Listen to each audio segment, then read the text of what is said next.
Hello Aitkin, I am the transportation supervisor here at Aitkin School Bus Garage, and I just would like to talk to you guys about a couple of the struggles that we have here at the bus garage. This is our service bay.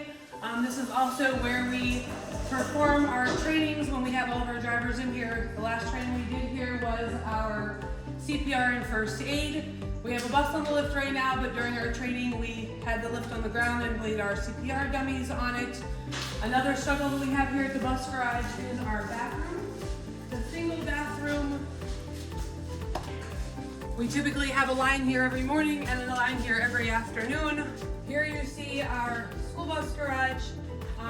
Break room, we do have chairs set in here for the drivers. There's not enough chairs in here for all the drivers, which is why we do our trainings out there in the service bay, because you can't get everybody in here to be able to do our trainings.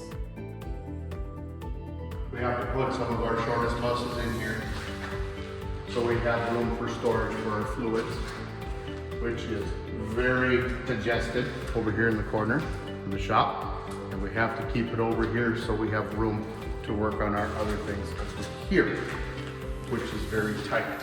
We have to align the buses correctly to tip the hoods up in and out of our tools and our furnaces in space so we don't wreck the mirrors.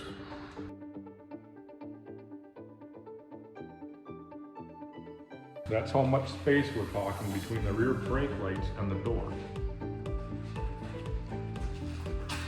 If we go up front on our 83 passenger bus, we have a situation where we can lift the bus, but we cannot open the hood all the way and lock it so it's safe to work on underneath the hood, because the crossover gears hit the wall. We're here to talk about the ventilation, which is a carbon monoxide hazard. As you know, the buses come in here, see it right here, the exhaust goes right out into the break room and the offices. Second of all, I'd like to point out, this is an old building. It's an old block building. There is not much for insulation. As we all know, the building is quite old.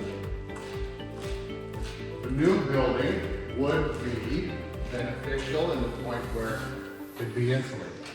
So all we have is raw block. This is where we typically wash our school buses.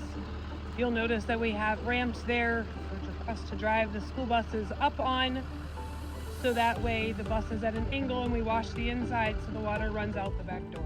We have to wash our buses outside because there's not enough room to be washing them inside, whether it's 30, 70, negative 30, and we need to wash them to make sure that they don't rust and don't pass DOT, which makes it really icy out here in the winter for our drivers to be walking across the parking lot.